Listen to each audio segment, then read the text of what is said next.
সিধু,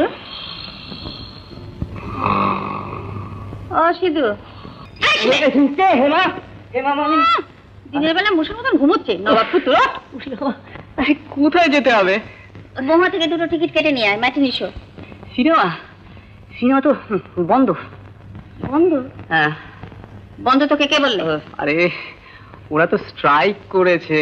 তোমার মাথা, আমি ফোন করে জেনেছি। জামাটা গায়ে দিনে যা।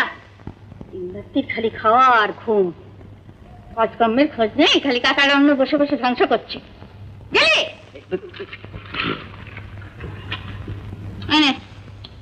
নিচ্ছি দাঁড়া। 2 টাকা 20 করে 2খানা টিকিট আনবি, বুঝলি?